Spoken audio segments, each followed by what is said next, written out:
The Last Ladder. True story.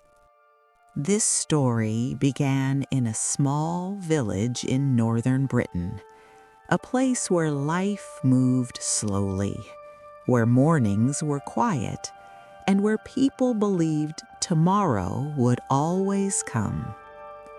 There lived a young man named Edward and a young woman named Emily.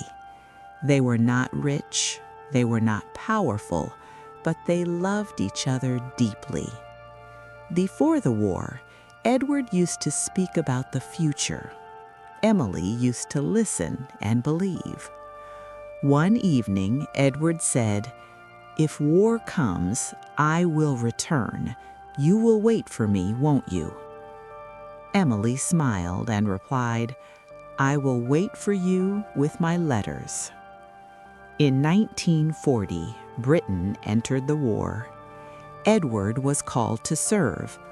On the day he left, Emily placed a small notebook in his hands.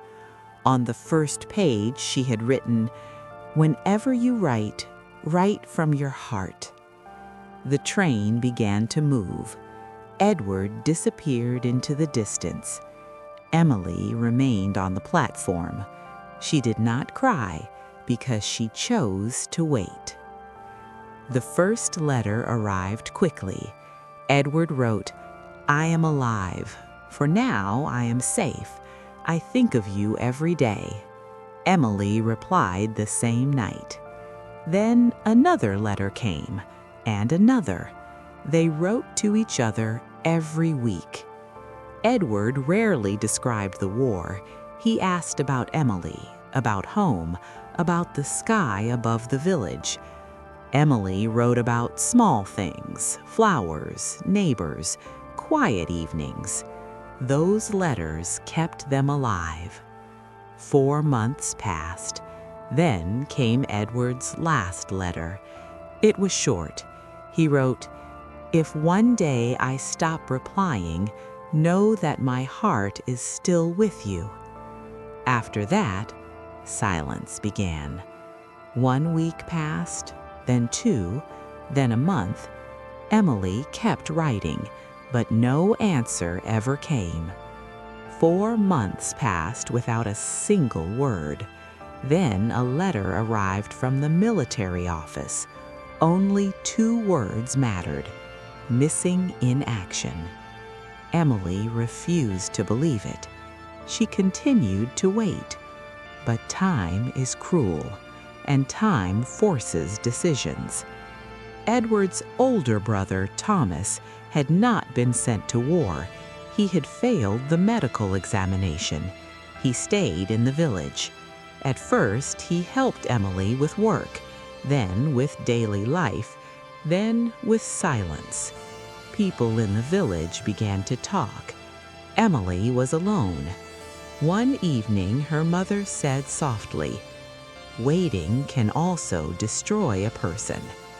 Emily made a decision. She had not stopped loving Edward, but she needed to survive. She married Thomas, Edward's brother. It was not love, it was endurance. 1 year later, late autumn, a stranger walked into the village. He was thin. His face was worn by war. One of his arms was gone. It was Edward. Everyone had believed he was dead. Edward walked toward Emily's house. Through the window, he saw a life that no longer belonged to him. When Emily saw Edward, her legs trembled. She did not scream. She did not cry. Edward spoke first. Emily whispered, "I waited 4 months, then nothing." Edward replied quietly, "I was captured. My letters never reached you." They looked at each other, but it was too late. Edward left the village. Emily remained at the window.